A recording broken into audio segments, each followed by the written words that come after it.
कहानी की शुरुआत हमें अमेरिका और रूस के बीच चल रही कोल्ड वॉर के दौर में ले जाती है। इस तनाव भरे समय में रूस के अंदर पैट्रियट नाम की एक सीक्रेट ऑर्गेनाइजेशन काम कर रही होती है। ये ऑर्गेनाइजेशन इंसानों और जानवरों पर खतरनाक एक्सपेरिमेंट कर रही होती है ताकि ऐसे सुपर सोल्जर्स बनाए जा सकें जो अपने देश की हर हाल में रक्षा कर सकें। इन एक्सपेरिमेंट्स के दौरान कई प्रोजेक्ट्स पूरी तरह फेल हो जाते हैं और कई जिंदगियां बर्बाद हो जाती हैं। लेकिन इन्हीं नाकामियों के बीच कुछ एक्सपेरिमेंट कामयाब भी होते हैं। कुछ लोग असाधारण ताकत हासिल कर लेते हैं और सुपर हीरो बन जाते हैं। सब कुछ आगे बढ़ ही रहा होता है कि तभी एक भयानक और रहस्यमयी ब्लास्ट होता है जो पूरी लैब को तबाह कर देता है। इस धमाके में सारे सुपर हीरो प्रोजेक्ट्स खत्म हो जाते हैं और वहां मौजूद साइंटिस्ट्स का भी कोई सुराग नहीं मिलता। वहीं दूसरी ओर अब हम देखते हैं कि रूस अपने एआई रोबोट्स की टेस्टिंग कर रहा होता है। इस टेस्टिंग एरिया में आर्मी के टैंक्स और हेलीकॉप्टर्स भी मौजूद होते हैं। सब कुछ सामान्य चल रहा होता है कि अचानक एआई रोबोट्स अपने ही टैंक्स और हेलीकॉप्टर्स पर हमला कर देते हैं। भारी तबाही मच जाती है। आर्मी उन्हें रोकने की पूरी कोशिश करती है लेकिन नाकाम रहती है। एआई रोबोट्स वहां मौजूद सभी आर्मी व्हीकल्स को नष्ट कर देते हैं और टेस्टिंग करा रहे आर्मी ऑफिसर्स और टेक्नीशियंस को भी मार देते हैं। इस घटना के बाद हम डॉक्टर एवलगस को देखते हैं जो पहले पैट्रियट ऑर्गेनाइजेशन के एक साइंटिस्ट थे। अब उन्होंने खुद पर एक्सपेरिमेंट करके अपने आप को एक साइबॉर्ग में बदल लिया है। उनकी सबसे खतरनाक ताकत यह है कि वह मशीनों को अपने दिमाग से कंट्रोल कर सकते हैं। इन्हीं शक्तियों का इस्तेमाल करके डॉक्टर एवलगस इन एआई रोबोट्स को कंट्रोल करता है और यह पूरा हमला करवाता है। इसके बाद डॉक्टर एवलगस सभी एआई रोबोट्स को अपने साथ लेकर वहां से चला जाता है। इसके बाद हमें मिनिस्ट्री ऑफ डिफेंस में मेजर जनरल निकोलाई को दिखाया जाता है जिन्होंने इस पूरे हादसे से जुड़ी जानकारी को लेकर एक इमरजेंसी मीटिंग बुलाई होती है। मीटिंग के दौरान मेजर निकोलाई बताते हैं कि सन 1940 में डॉक्टर एवलगस पैट्रियट ऑर्गेनाइजेशन के टेक्निकल डिपार्टमेंट के हेड हुआ करते थे। उस समय एवलगस मॉडल 1 नाम के एक प्रोजेक्ट पर काम कर रहे थे जिसके जरिए एक खास रिमोट की मदद से किसी भी इलेक्ट्रिक मशीन को कंट्रोल किया जा सकता था। लेकिन यह एक्सपेरिमेंट पूरी तरह फेल हो जाता है जिस वजह से पैट्रियट ऑर्गेनाइजेशन उनके प्रोजेक्ट को बंद कर देती है। यही बात डॉक्टर एवलगस के अंदर नफरत की वजह बन जाती है। धीरे धीरे वह पैट्रियट के हेड प्रोफेसर विक्टर से जलने लगते हैं क्योंकि विक्टर इंसानों को सुपर हीरो बनाने वाले प्रोजेक्ट पर काम कर रहे थे और उन्हें लगातार सफलता मिल रही थी। इसी जलन और गुस्से में डॉक्टर एवलगस अपने एक्सपेरिमेंट को पूरा करने के लिए विक्टर की रिसर्च चुराने का फैसला करता है। इस दौरान कई लोग मारे जाते हैं और आखिरकार इस अपराध की वजह से डॉक्टर एवलगस को जेल भेज दिया जाता है। लेकिन जेल भी उसे ज्यादा समय तक नहीं रोक पाती। कुछ समय बाद वह किसी तरह जेल से भाग निकलता है और जाकर अपनी पुरानी लैब में छुप जाता है। जब मिलिट्री को इसकी खबर मिलती है तो वह डॉक्टर एवलगस को पकड़ने के लिए उसकी लैब पर रेड करने जाती है। मगर एवलगस को पहले से ही अंदाजा होता है कि मिलिट्री वहां जरूर पहुंचेगी, इसलिए वह लैब में पहले ही एक बम प्लांट कर देता है। जैसे ही मिलिट्री लैब में दाखिल होती है जोरदार धमाका होता है। पूरा इलाका तबाह हो जाता है और वहां मौजूद सभी मिलिट्री पर्सनल मारे जाते हैं। लैब पूरी तरह से डिस्ट्रॉय हो जाती है। इस एक्सप्लोजन के बाद मिनिस्ट्री ऑफ डिफेंस को यही लगता है कि शायद डॉक्टर एवलगस भी इस धमाके में मारा गया है, लेकिन हकीकत इससे बिल्कुल अलग होती है। डॉक्टर एवलगस किसी तरह जिंदा बच जाता है। इतना ही नहीं, इस धमाके से निकले खतरनाक केमिकल्स उसके शरीर को पूरी तरह बदल देते हैं। इसी के बाद डॉक्टर एवलगस खुद पर आखिरी और सबसे खतरनाक एक्सपेरिमेंट करता है और खुद को एक साइबॉर्ग में बदल लेता है। अब मिनिस्ट्री ऑफ डिफेंस एक बड़ा फैसला लेती है। वे उन सुपर हीरोज को ढूंढने का निर्णय लेते हैं जो पहले डॉक्टर एवलगस के एक्सपेरिमेंट्स से बनाए गए थे ताकि उन्हीं की मदद से डॉक्टर एवलगस को रोका जा सके। वहीं दूसरी ओर हम डॉक्टर एवलगस को देखते हैं जो अलग अलग जगहों से मिलिट्री व्हीकल्स और इक्विपमेंट्स चुरा रहा होता है। इसी बीच मीटिंग खत्म होने के बाद ministry of defence secret organisation Patriot को दोबारा से एक्टिव करने का फैसला लेती है। इस बार पैट्रियट की कमान मेजर एलिना लेरिना को सौंपी जाती है। मेजर एलिना अपनी टीम बनाती है और सुपर हीरोज को ढूंढने का मिशन शुरू करती है जिसे नाम दिया जाता है गार्डियंस। थोड़ी रिसर्च के बाद टीम को सुपर हीरोज की लोकेशंस का पता चल जाता है जिसके बाद मिलिट्री उन्हें खोजने के लिए निकलती है। सबसे पहले वे लर नाम के सुपर हीरो तक पहुंचते हैं जो आर्मीनिया के एक पुराने टेंपल में रहता होता है। अब वह दुनिया से कट चुका होता है और एक सन्यासी की तरह जिंदगी जी रहा होता है। मेजर एलिना वहां पहुंचकर उससे बात करती है और उसे पैट्रियट प्रोजेक्ट में वापस आने के लिए कहती है, लेकिन लर साफ मना कर देता है। गुस्से और दर्द के साथ वह अपनी ताकत दिखाता है और वहां पड़े भारी पत्थरों को हवा में उड़ा देता है जिससे माहौल एक बार फिर तनाव से भर जाता है। मगर जब एलिना लर को डॉक्टर एवलगस और हाल ही में मिलिट्री ट्रेनिंग बेस पर हुए हमले के बारे में बताती है तो लर का रवैया बदल जाता है। डॉक्टर एवलगस का नाम सुनते ही उसके चेहरे पर गुस्सा साफ नजर आने लगता है। आखिरकार वह पैट्रियट प्रोजेक्ट में काम करने के लिए मान जाता है क्योंकि अब वह डॉक्टर एवलगस से बदला लेना चाहता होता है। इसके बाद हम खान नाम के एक और सुपर हीरो को देखते हैं। कुछ एजेंट्स उस पर अपनी कारों से हमला कर रहे होते हैं लेकिन खान के पास सुपर स्पीड और घातक सुपर ब्लेड्स की ताकत होती है। वह पलक झपकते ही उन कारों के बीच पहुंच जाता है और अपनी ब्लेड से कारों को बीच से काट देता है। कुछ ही पलों में सभी एजेंट्स मारे जाते हैं। इसके बाद खान सामने खड़े लर को देखता है। लर उसे डॉक्टर एवलगस से बदला लेने के लिए अपने साथ चलने को कहता है। खान एक पल सोचता है और फिर बिना कुछ कहे उसके साथ जाने के लिए तैयार हो जाता है। दूसरी ओर कहानी हमें साइबेरिया ले जाती है जहां मिलिट्री तीसरे सुपर हीरो को ढूंढने पहुंची होती है। यह सुपर हीरो आर्सस होता है जो एक अबैंडन्ड केबिन में रह रहा होता है। जैसे ही आर्सस मिलिट्री को देखता है वह अपने बीस्ट फॉर्म में बदल जाता है। उसका रूप एक खतरनाक जानवर जैसा हो जाता है। आर्सस मिलिट्री पर हमला कर देता है और उन्हें मारना शुरू कर देता है। इसी दौरान उसकी नजर खान और लर पर पड़ती है। जब उसे पता चलता है कि वे दोनों डॉक्टर एवलगस से बदला लेना चाहते हैं तो आर्सस भी उनके साथ जाने के लिए मान जाता है। अब कहानी आगे बढ़ती है और हमें मॉस्को में एक सर्कस शो दिखाया जाता है। यहाँ जिनिया नाम की एक लड़की अपनी परफॉर्मेंस कर रही होती है। वह एक बड़े पुल में छलांग लगाती है और पानी में कूदते ही गायब हो जाती है। दरअसल जिनिया के पास पानी में गायब होने की सुपर पावर्स होती हैं। शो खत्म होने के बाद जिनिया अपने ड्रेसिंग रूम में होती है। तभी अचानक वहाँ खान आ जाता है। खान को देखते ही जिनिया चौंक जाती है और उस पर हमला कर देती है। खान अपनी सुपर स्पीड का इस्तेमाल करके उससे दूर जाकर खड़ा हो जाता है और उसे समझाने की कोशिश करता है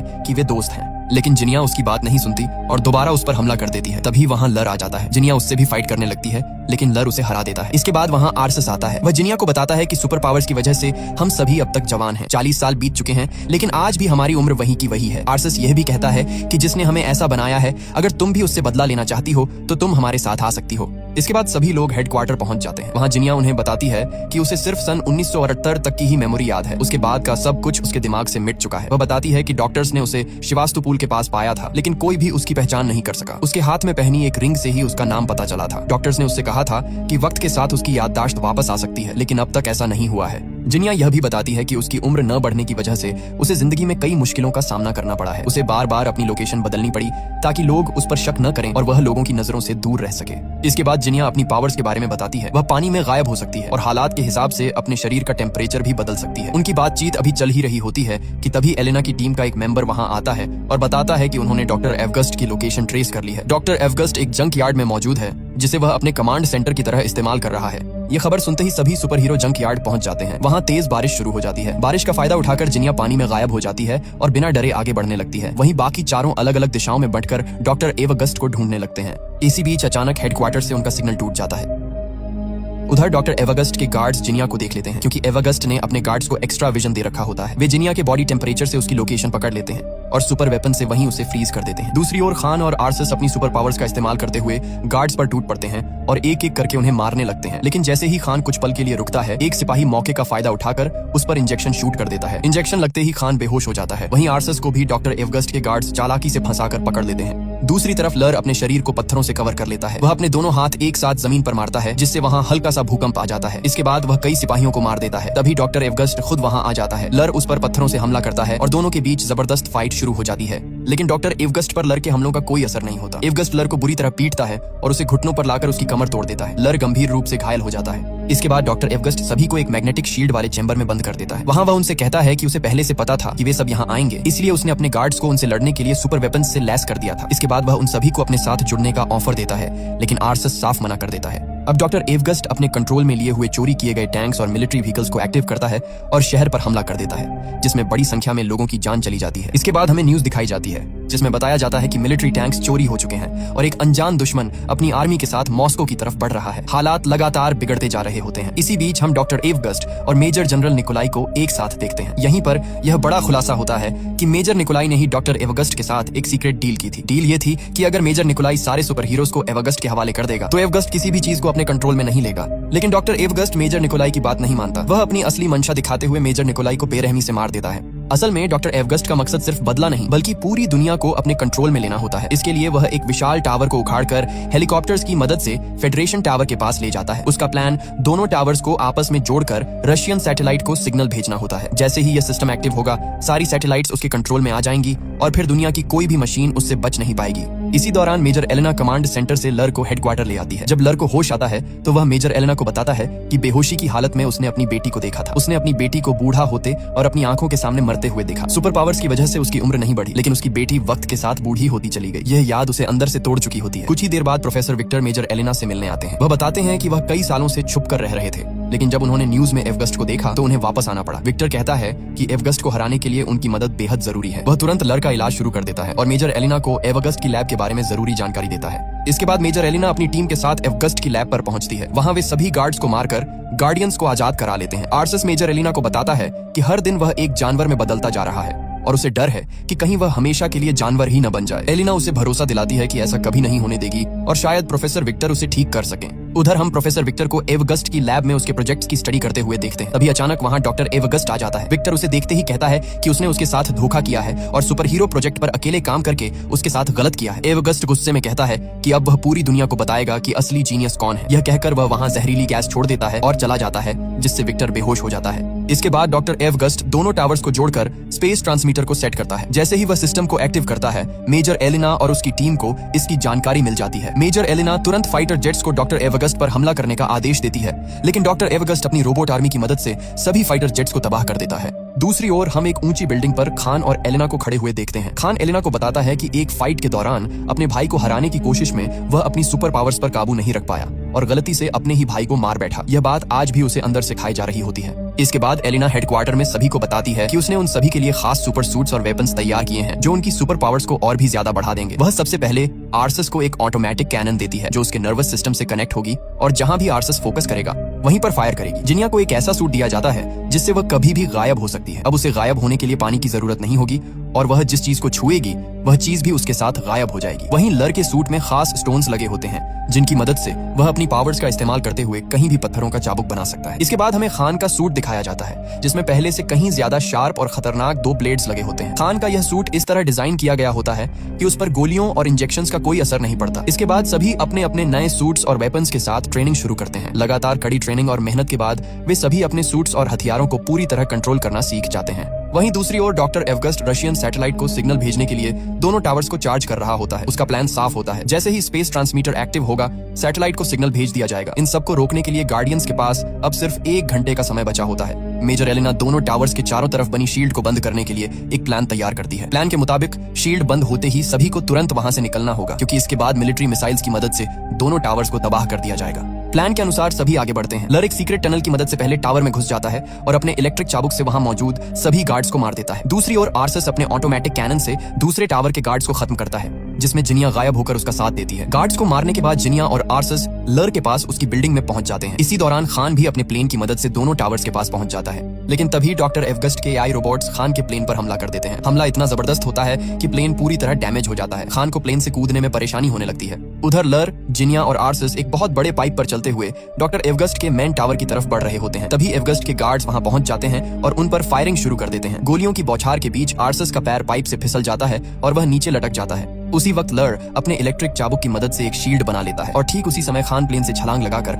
उन गार्ड्स के नीचे लगे पाइप को काट देता है। पाइप टूटते ही सारे गार्ड्स नीचे गिर जाते हैं और वहीं मारे जाते हैं। उधर लैब में एलेना को प्रोफेसर विक्टर बहुत ही बुरे हाल में मिलते हैं। कमजोर आवाज में विक्टर उसे बताते हैं कि अगर सभी सुपर हीरो अपनी पावर्स को एक साथ मिला लें तो वे एक बेहद शक्तिशाली एनर्जी पैदा कर सकते हैं। वही एनर्जी डॉक्टर एवगस्ट को हराने का एकमात्र तरीका है।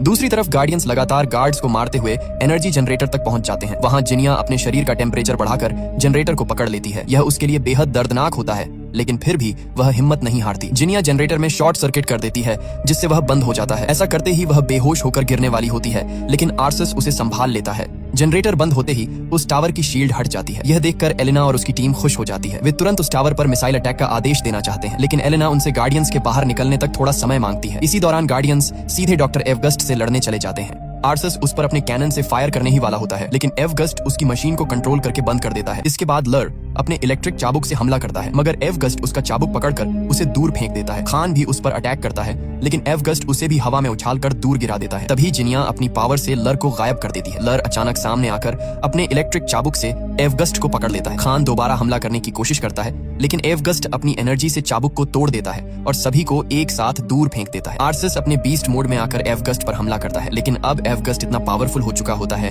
कि वह एक ही मुक्के में आर्सस को नीचे गिरा देता है। इसी बीच खान की नजर ऊपर उड़ रहे एक प्लेन पर पड़ती है। वह अपने दोनों ब्लेड्स को रस्सी से जोड़कर प्लेन पर फेंकता है और उसी के सहारे उड़ते हुए आगे बढ़ने लगता है। तभी मिलिट्री दोनों टावर्स पर मिसाइल लॉन्च कर देती है, लेकिन टावर्स तक पहुंचने से पहले ही एवगस्ट उन्हें कंट्रोल करके आसमान में ही नष्ट कर देता है। इसके बाद एवगस्ट उस प्लेन को भी अपने कंट्रोल में ले लेता है और उसे नीचे गिराने ही वाला होता है। तभी खान रस्सी काट देता है और सभी नीचे नदी में गिर जाते हैं। वहाँ मेजर एलेना उन्हें वही बात बताती है जो विक्टर ने कही थी। अगर वे सभी अपनी पावर्स को एक साथ मिला लें तो वे इतनी ज्यादा एनर्जी बना सकते हैं जो डॉक्टर एवगस्ट को हरा सकती है। गार्डियंस ऐसा ही करते हैं और अपनी सारी पावर्स लर को ट्रांसफर कर देते हैं। लर के अंदर इतनी जबरदस्त एनर्जी जमा हो जाती है कि जब वह उसे टावर्स की तरफ छोड़ता है तो वहाँ एक भयानक ब्लास्ट होता है। दोनों टावर्स पूरी तरह तबाह हो जाते हैं और डॉक्टर एवगस्ट भी मारा जाता है। इसके बाद न्यूज में दिखाया जाता है कि मॉस्को को मिलिट्री ने एक अनजान दुश्मन से बचा लिया है। असल में गार्डियंस की पहचान अभी तक पब्लिक नहीं की गई होती है। सब कुछ खत्म होने के बाद एलिना सभी गार्डियंस को धन्यवाद कहती है। इसी हादसे के बाद जिनिया की याददाश्त भी वापस आ जाती है। अब सभी वहां से जाने लगते हैं, लेकिन तभी मेजर एलेना उन्हें बताती है कि बाकी के गार्डियंस भी मिल गए हैं और इसी के साथ ये फिल्म यहीं पर खत्म हो जाती है।